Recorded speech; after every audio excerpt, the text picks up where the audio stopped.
sedikit atau banyak, minuman yang memabukkan adalah haram.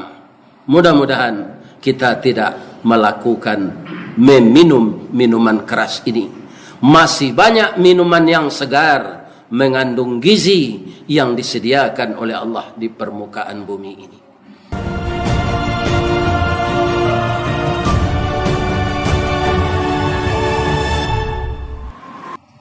Ashhadu an la ilaha illallah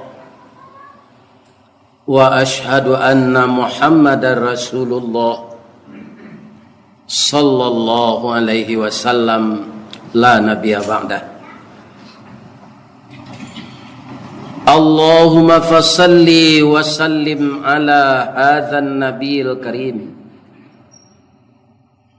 wa ala alihi wa sahbihi ajma'in. Amma ba'du, faya ayyuhal muslimun al-hadirun, inni usikum wa iyaya bitaqwallah fi kulli waqtin la'allakum turhamun. Ittaqullaha haqqa tuqatih wa la tamutunna illa wa antum muslimun. Qala Allah subhanahu wa ta'ala fi kitabihil karim, a'udzu billahi minasy syaithanir rajim.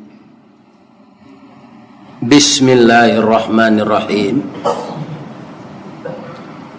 Idzas samaa'u fatarat wa idzal kawakibun tatharat wa idzal biharu fujirat. Wa qala aidan,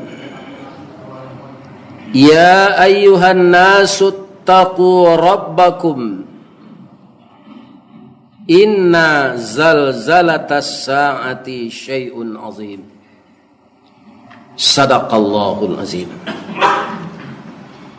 Artinya, aku dan kita semua berlindung kepada Allah dari godaan syaitan yang terkutuk. Dengan nama Allah yang maha pengasih lagi maha penyayang. Apabila langit telah runtuh dan apabila bintang-bintang telah berjatuhan, dan apabila seluruh air laut telah tumpah ke seluruh daratan. Kemudian Allah berfirman juga di dalam surat Al-Hajj ayat 1. Wahai manusia sekalian, takutlah kamu kepada Tuhanmu Allah, di mana kegoncangan pada hari kiamat itu adalah sesuatu peristiwa yang besar. Kalau kita lihat di dalam surat Amma, banyak sekali ayat-ayat yang menceritakan kiamat ini. Apakah itu kiamat? Hancurnya semua ciptaan Allah ini. Dalam surat Ar-Rahman Allah berfirman, kullu man 'alaiha fan. Apa saja akan lenyap pada hari kiamat itu. Kaum muslimin yang terhormat, siapakah yang meninggal pada hari kiamat itu? Kalau kita lihat dari surat Al-Hajj ayat 2, ternyata yang meninggal itu adalah orang-orang kafir semua. Kenapa? Diterangkan oleh Allah pada kiamat itu datang, manusia yang mati saat itu sebelum dia benar-benar mati, dia kelihatan seperti orang mabuk. Tetapi sebenarnya dia tidak mabuk. Namun azab Allah yang bersangatan. Jadi orang yang meninggal di hari kiamat semuanya sudah mendapatkan awal azab hari kiamat itu, dan azab di kubur, azab di mahsyar, dan azab yang lebih berat lagi di dalam neraka jahanam. Kaum muslimin yang terhormat, berapa kali kita lihat berita ada tanah longsor, ada tsunami, ada gunung meletus bawah laut, dan ada gunung meletus di daratan, dan ada tsunami. Maka bahasa itu berasal dari Jepang. Karena itu sampai ke negeri kita, kalau ada ombak besar, yang dipakai bahasa Jepang ini tsunami. Tapi semuanya itu lokal, tidak ada menghancurkan seluruh dunia. Pada hari kiamat tidak satu pun yang lokal lagi, semuanya hancur lebur. Diberikan oleh Allah azab yang sangat kepada orang-orang yang meninggal ketika itu. Dan kapankah datangnya? Rasulullah sallallahu alaihi wasallam pernah ditanya oleh umatnya, "Ya Rasulullah, engkau itu kekasih Allah, engkau itu Habib Allah, dan Allah bersalawat kepada engkau dan malaikatnya. Kami mau tanya ya Rasulullah, kapan kiamat itu datang?" Kaum muslimin, Nabi diam. Beberapa hari sesudah itu turunlah Al-Quran yang namanya juga surat Muhammad. Apa jawaban Nabi dengan ayat yang turun ini? As-sa'ah an ta'tiyahum baghtah. Hari kiamat itu datangnya tiba-tiba. Bisa saja malam, bisa saja siang, dan kapan yang dikehendaki oleh Allah Subhanahu wa taala. Jadi Rasulullah sebagai kekasihnya tidak dikasih tahu oleh Allah kapan datangnya hari kiamat. Kaum muslimin, karena Rasul itu arsala, utusan Allah, maka Rasul diutus itu dijamin sampai, walaupun umurnya 63 tahun, yang diutuskan Allah kepada Rasul itu dijamin sampai ke seluruh dunia ini. Jadi tidak satu pun manusia nanti bisa menjawab Rasul yang disampaikan itu tidak sampai kepada kami. Tidak ada manusia bisa memberikan alasan seperti itu. Dan itu bisa kita baca di dalam Al-Quran surat Az-Zumar. Pertanyaan Allah kepada orang kafir nanti ketika mereka akan digiring ke dalam neraka. Wasiqal ladzina kafaru ila jahannama dzumara. Maka digiringlah orang-orang kafir itu ke neraka berbondong-bondong.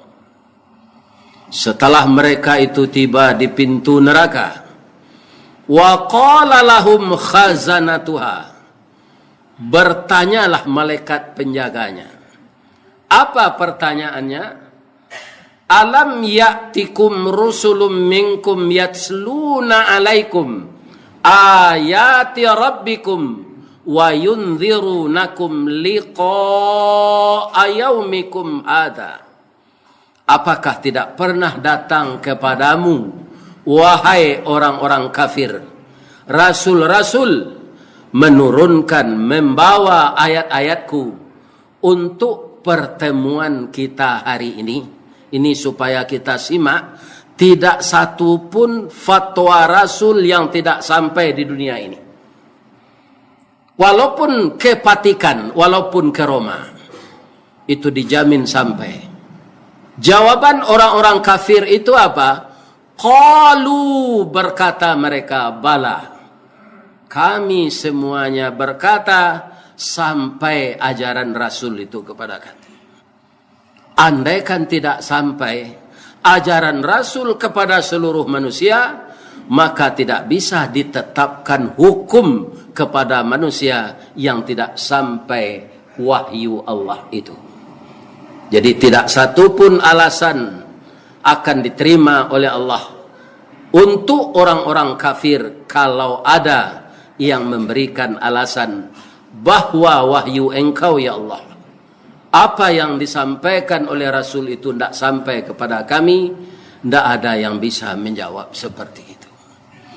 Kaum muslimin yang terhormat, mudah-mudahan seluruh kita orang mukmin ini, kalau dilihat dengan ayat yang bertemu dengan orang dengan kiamat itu adalah orang kafir, tentunya kita sudah meninggal sebelum kiamat ini datang.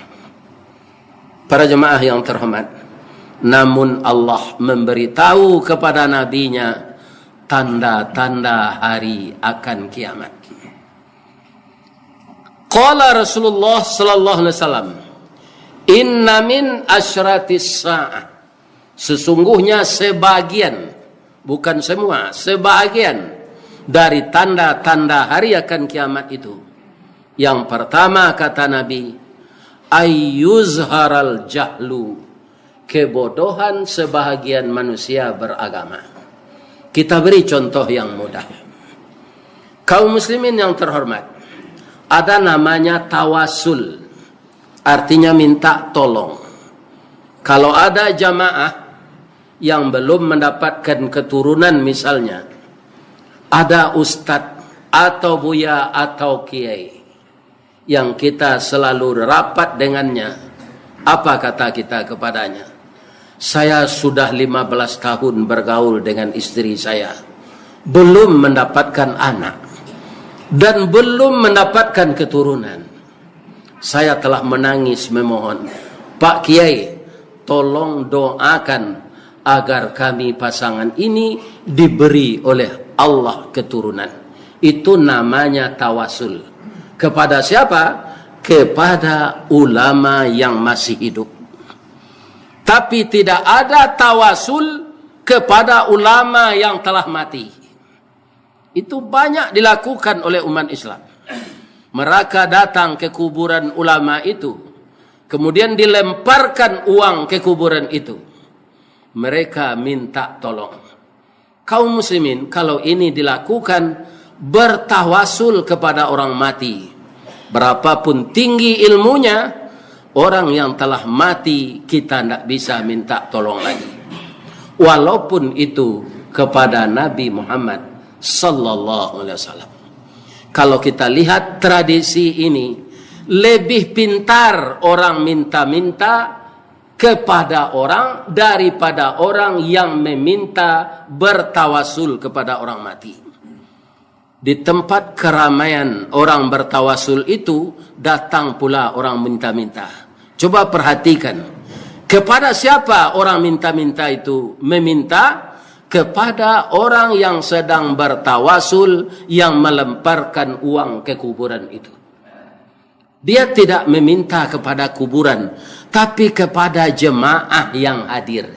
Jadi kalau begitu umat Islam, para jemaah, lebih pintar cara beragama orang minta-minta tadi daripada orang yang bertawasul ke kuburan. Ziarah tidak sama dengan tawasul. Kalau ada ulama ketika hidup yang Bapak kagumi dengan ilmunya, dan kita banyak memeti ilmu darinya, kemudian dia mati, dia meninggal, pada suatu saat Bapak teringat kepada beliau, datang ke kuburannya, tidak usah masuk, di luar saja, di pintu pandam itu. Assalamualaikum ya ahlal qabri, selamatlah engkau wahai ulama yang berkubur di sini dan orang-orang mukmin yang lain. Insya Allah saya akan menyusul. Hanya itu saja. Kaum muslimin, yang kedua kebodohan orang beragama sekarang, kuburan dikasih keramik yang indah-indah. Bapak yang telah pergi umrah dan haji, lihat di kuburan Baqi', lihat di kuburan Ma'la, tidak satu pun kuburan yang pakai tembok. Kenapa begitu? Kalau kuburan ini pakai tembok, tidak ada disyariatkan oleh Nabi, maka ketika orang menggali kuburan yang baru, ada orang yang mati, dia akan duduk beristirahat di atas kubur itu karena bersih pakai keramik. Kata Rasulullah, siapa yang duduk di kuburan, maka lebih baik dia duduk di atas bara api. Jadi kalau bapak mengantarkan jenazah ke kubur, ada rasa letih menunggu orang menimbun kubur, pergilah keluar. Jangan duduk di kuburan yang telah ada itu. Lebih baik duduk di atas bara api daripada duduk di kuburan. Coba perhatikan, apakah semua umat Islam mengerti dengan ini? Tidak. Jawabannya tidak.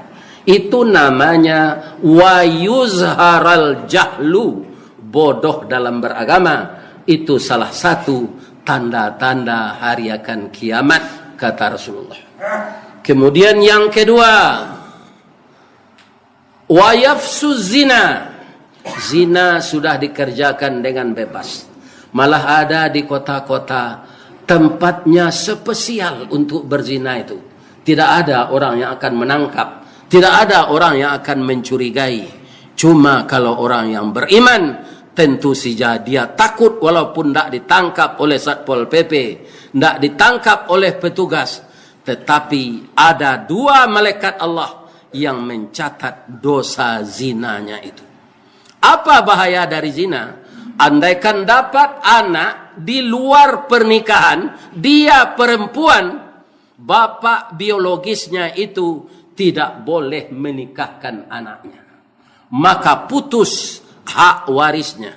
Yang kedua, dia tidak berhak mendapatkan harta warisan walaupun itu ayahnya secara biologis. Jadi berbahaya sekali pekerjaan berzina itu.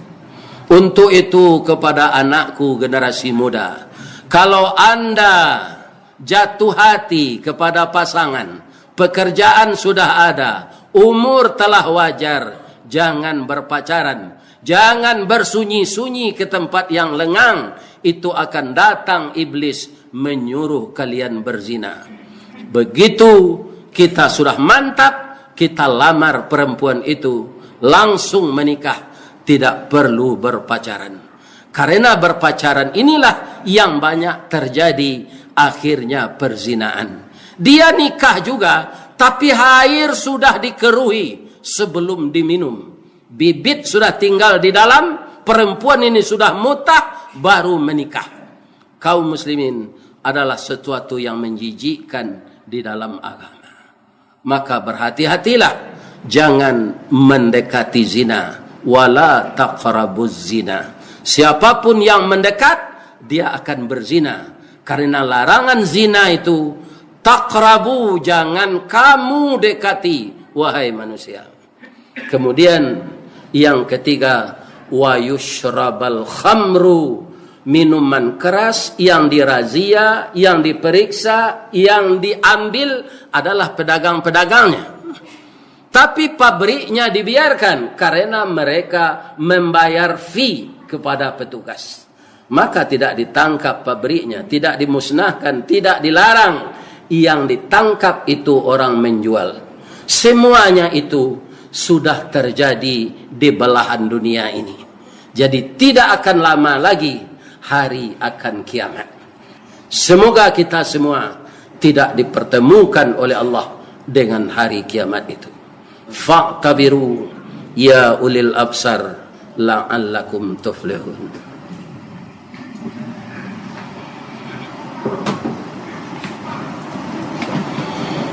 Alhamdulillah alladzi arsala rasulahu bil huda wa dinil haqq liyuzhirahu 'alad dini kullih walau karihal musyrikun. Asyhadu an la ilaha illallah wahdahu la syarikalah wa asyhadu anna Muhammadan abduhu wa rasuluh sallallahu alaihi wasallam la nabiyya ba'dah. Allahumma fasalli wa sallim wa barik ala Muhammad wa ala alihi wa sahbihi ajma'in. Amma ba'du faya ibadallah ittaqullaha haqqa tuqatih wa la tamutunna illa wa antum muslimun. Qala Allah subhanahu wa ta'ala fi kitabihil karim. A'udzu billahi minasy syaithanir rajim. Bismillahirrahmanirrahim. Yas'alunaka 'anil khamr qul fihima ithmun kabir. Jika orang bertanya kepada engkau ya Muhammad tentang minuman keras, adalah dosa besar. Judi juga adalah dosa besar. Kaum muslimin, sekarang ada orang yang membacking oknum-oknum perjudian ini. Kaum muslimin, semua tanda hari kiamat itu sudah kita temukan di dunia ini. Tentang minuman keras, ada orang berhujjah kalau untuk memanaskan badan. Karena daerah kita ini daerah dingin, tidak apa-apa sedikit kita minum. Pendapat ini dibantah oleh Rasulullah sallallahu alaihi wasallam. Ma askara kathiruhu fa qaliluhu haramun. Sedikit atau banyak minuman yang memabukkan adalah haram. Mudah-mudahan kita tidak melakukan meminum minuman keras ini. Masih banyak minuman yang segar, mengandung gizi yang disediakan oleh Allah di permukaan bumi ini. Innallaha wa malaikatahu yusalluna 'alan nabi ya ayyuhalladzina amanu sallu 'alaihi wa sallimu taslima. Allahumma salli 'ala Muhammad wa 'ala ali Muhammad kama sallaita 'ala Ibrahim wa 'ala ali Ibrahim wa barik 'ala Muhammad wa 'ala ali Muhammad kama barakta 'ala Ibrahim wa 'ala ali Ibrahim fil alamin innaka Hamidum Majid. Allahumma ighfir lil mu'minina wal mu'minat wal muslimina wal muslimat al ahya' minhum wal amwat innaka sami'un qaribun mujibud da'wat ya qadiyal hajat ya rabbal alamin. Rabbana waghfir lana dhunubana wa liwalidina warhamhum kama rabbawna sighara. Rabbana atina fid dunya hasanah wa fil akhirati hasanah wa qina adzabannar. Walhamdulillahi rabbil alamin. Aqimis salat.